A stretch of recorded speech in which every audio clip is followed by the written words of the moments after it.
warahmatullahi wabarakatuh. Halo, Sobat Environment. Bagaimana nih kabarnya? Tentunya luar biasa kan?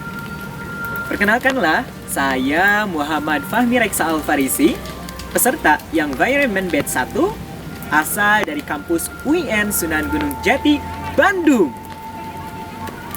Baiklah, pada kesempatan kali ini saya sedang mengerjakan post event yang mana merupakan rangkaian dari pemilihan kejuaraan dalam acara Youth Camp for Future Leader on the Environment. Namun sebelum itu, kira-kira teman-teman sudah mengenal belum ya tentang Youth Camp for Future Leader on the Environment?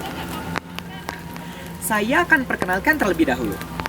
Youth Camp for Future Leader on the Environment adalah sebuah kegiatan yang mana digagas oleh Badan Pengelola Dana Lingkungan Hidup, yang mana BPDLH ini berada di bawah naungan Kementerian Keuangan, yang mana berfokus terhadap awareness para pemuda di seluruh penjuru Nusantara terhadap kepeduliannya untuk lingkungan hidup dan lingkungan sekitar. Adapun syarat-syarat atau yang menjadi persyaratan dalam pendaftarannya sangatlah mudah loh teman-teman. Nah, barangkali di sini ada yang belum mengetahuinya, saya akan kasih informasi saja untuk teman-teman semuanya. Baik, inilah tata cara atau tahapan pendaftaran untuk Youth Camp for Future Leader on the Environment.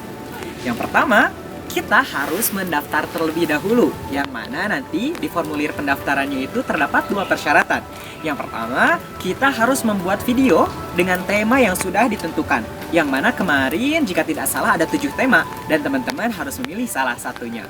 Kemudian setelah kita membuat video tersebut, kurang lebih maksimal 1 menit videonya, dan mana kemudian kita harus mengunggahnya di akun pribadi Instagram kita. Nah, setelah itu, tata cara yang kedua, persyaratan yang kedua, yaitu kita diperkenankan untuk membuat karangan tentang apa sih yang akan kita perbuat jika kita nantinya terpilih menjadi Young Environment. Nah, kemarin saya kurang lebih memilih esainya dengan tema penegakan hukum lingkungan hidup, karena saya sendiri merupakan mahasiswa di Fakultas Syariah dan Hukum. Untuk itu, saya memilih tema tersebut. Nah, tapi rekan-rekan semuanya, teman-teman semuanya jangan khawatir. Meskipun nantinya tidak sesuai dengan jurusan yang teman-teman pilih, teman-teman tidak usah khawatir. Nanti cari saja mana yang kiranya teman-teman anggap menarik tema tersebut, lalu dijadikan sebuah kerangka pikiran untuk dikembangkan menjadi sebuah tulisan dan juga audio visual. Baiklah teman-teman semuanya, setelah tata cara pendaftaran tadi, kira-kira apa sih langkah selanjutnya? Nah, di mana langkah selanjutnya panitia akan menentukan 70 peserta terbaik yang mana nantinya diakui jadi Young Environment yang akan menjadi role model dari pemuda di seluruh Indonesia yang peduli terhadap lingkungan sekitar. Yang mana setelah terpilih dari 70 peserta ini nantinya akan diadakan kelas daring selama kurang lebih 3 hari. Nah, yang mana nanti akan didatangkan beberapa pemateri yang memang mumpuni di bidangnya masing-masing, sehingga kita mempunyai ilmu yang baru, referensi yang baru terhadap lingkungan sekitar. Kemudian selanjutnya, setelah dari kelas daring itu, nantinya peserta diperkenankan untuk membuat daily challenge atau laporan dari materi yang sudah diikuti perharinya. Keren kan?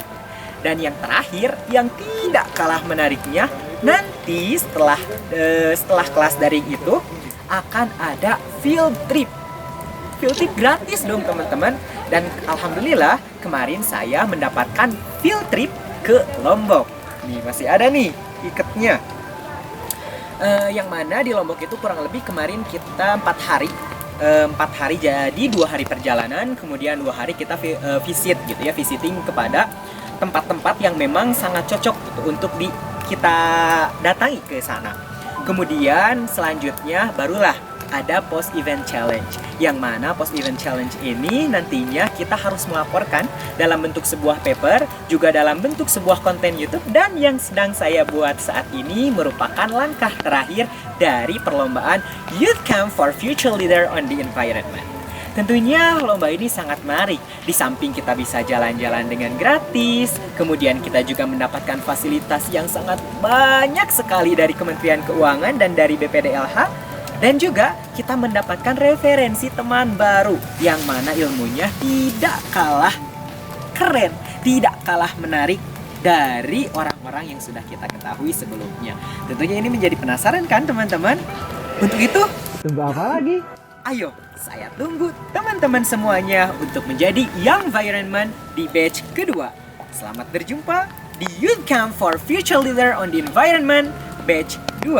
Sampai jumpa. Baiklah teman-teman semuanya, sekarang saya akan menyampaikan atau mengupas secara tuntas dan eksklusif field trip saya kemarin ke Lombok atau Nusa Tenggara Barat.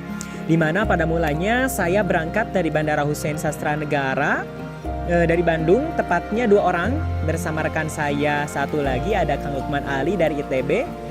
Pada mulanya kita berangkat, dijadwalkan begitu berangkat pukul 9 pagi kurang lebih, sehingga setelah subuh gitu lah ya, berangkat dari rumah itu.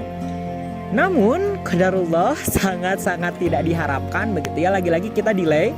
Pertama delay ke jam 2 siang, setelah jam 2 siang kita delay ke jam 5 siang, jam 5 sore. Dan setelah delay ke jam 5 sore ternyata kita berangkat dari Bandung menuju Lombok itu sekitar kisaran ba'da isya atau sekitar pukul 19.30 malam. Kayak gitu ya, sangat-sangat kecewa begitu terhadap satu maskapai yang kita naiki pada saat itu. Sebut aja maskapai aja inisialnya dari L begitu ya, supaya ada perbaikan begitu untuk maskapainya tersendiri nantinya ke depannya.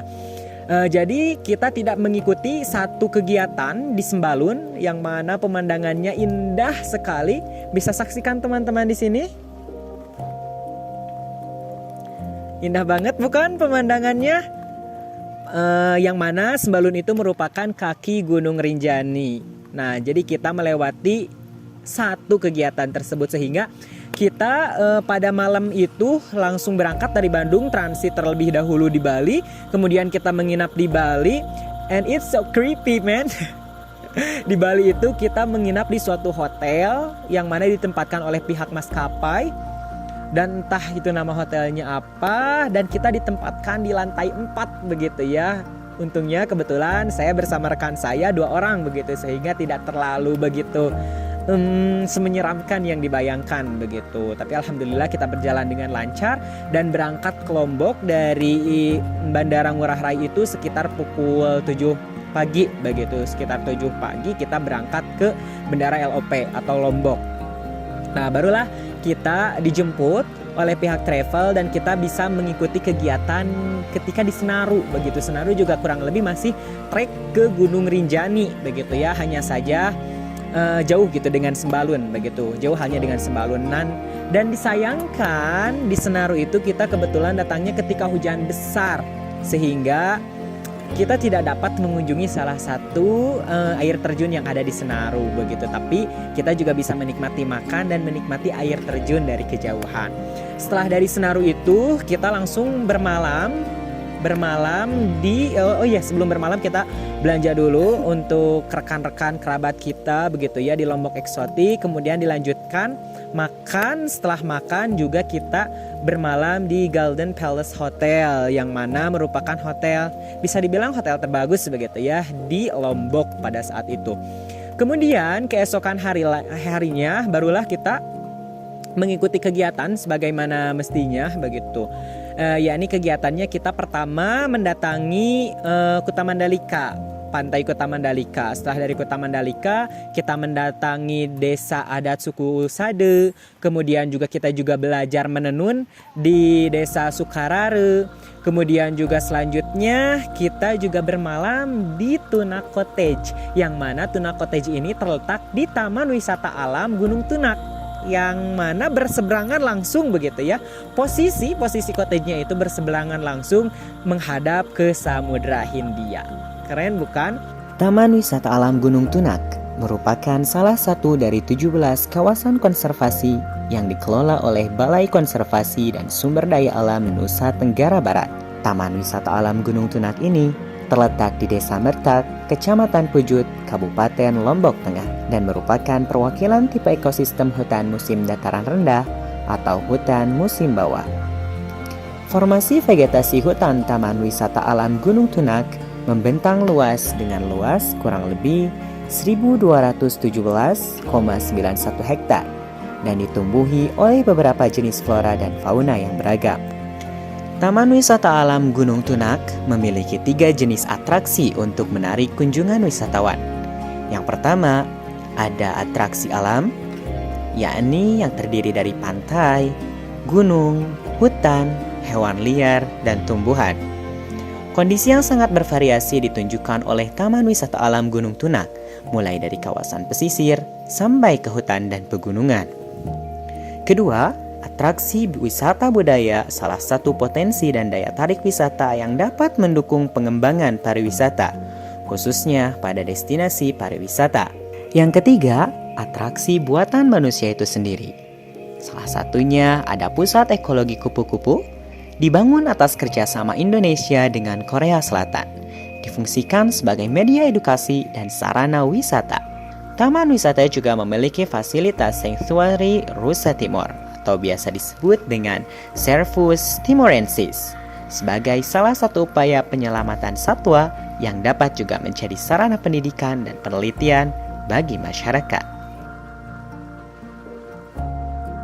Itu saja barangkali kurang lebih perjalanan kita selama di Lombok, dan tentunya perjalanan rekan-rekan yang lain juga tidak kalah menariknya. Ada yang di Jakarta, kemudian ada yang di Bogor, ada juga yang di Balikpapan begitu, dan salah satunya kami yang ada di Lombok. Tentunya ini sangat menarik untuk dikemas, dan kami khususnya saya begitu ya, kebetulan pada post event challenge kali ini disuruh atau dibuatkan untuk menyampaikan materi yang kita dapatkan selama perjalanan begitu. Hanya saja materi itu disampaikan ketika di Sembalun, yang mana saya dengan Ali yang dari ITB itu tidak dapat mengikuti pematerian tersebut, sehingga hanya ini yang dapat saya sampaikan.